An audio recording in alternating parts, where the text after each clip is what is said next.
economic incentives does not automatically inform us about which macroeconomic policies will lead to efficient resource allocation. Money flow dynamics are subject to the laws of mathematics. This is especially important for achieving economic stability and equilibrium. When you square a number between 0 and 1, it gets smaller. But squaring a number greater than 1 makes it bigger. We have learned from the black swan and other such analyses that the parameters that control our economy do not always stay between 0 and 1 and, therefore, do not always move us toward convergent stability and equilibrium. Instead, our economy can be driven by contagion effects and other automatic processes toward divergent instability in the face of either irrational exuberance or a downward recessionary spiral. George Cooper has proposed a wealth flow or money flow paradigm with government at the center of capitalism and the free enterprise system. Cooper points out that before 1628, the medical profession mistakenly followed a blood flow paradigm, framework for thinking, that assumed that our blood originated in the liver and flowed outward where it evaporated at our extremities, fingers and toes.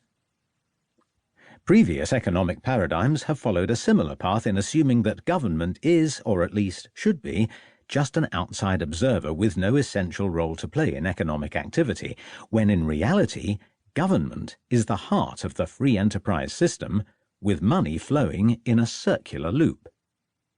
The new money flow paradigm replaces the classical, neoclassical, Austrian, monetarist and Keynesian schools of economic thought, which are all based on the old exogenous government paradigm, and assume that government generally detracts from the efficient allocation of resources. In contrast, the money flow paradigm sees government as playing a key role in bringing about economic efficiency. There are many circumstances where government corrects free market allocations and brings marginal benefits in line with marginal costs. In an earlier book, Cooper rejected the efficient market hypothesis that is explicitly or implicitly endorsed by most of the previous paradigms.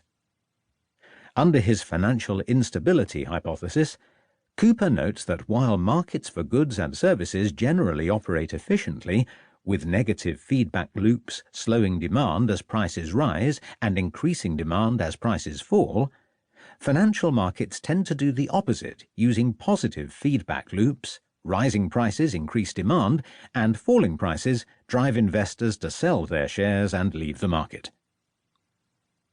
To fully understand the impact of economic policy, we must follow all the various paths that money takes in flowing through our economy with the different multiplier effects and different monetary velocities in each path. And we must consider the role government plays. The balanced budget multiplier only works if higher taxes are paid by those who spend less as a group on new products and services, and government expenditures go to those who spend more as a group in increasing the demand for goods and services. In other words, money is simply being transferred from a group of people with a low marginal propensity to consume goods and services to one with a high marginal propensity to consume. This enables the federal government to maintain a balanced budget and not add to our national debt while at the same time stimulating our economy to get out of a recession. A contractionary policy could be devised to do the opposite when the economy is booming and inflation is getting out of hand. In that case, the money flow to investors, who will use it to expand our economy's productive capacity, should be increased while reducing the money flow to consumers who are causing too much money to chase too few goods and services, which causes excessive inflation. Money has a natural tendency to pile up at the top of the economic pyramid. Government plays an essential role in keeping money flowing back down to the middle and lower classes, who otherwise would be unable to buy back the goods and services they are producing. This is in sharp contrast to the traditional paradigms that have prevailed in economics for hundreds of years, which view government as an outside force whose interference is seen as alien to capitalism and free enterprise, and which must be kept to a minimum.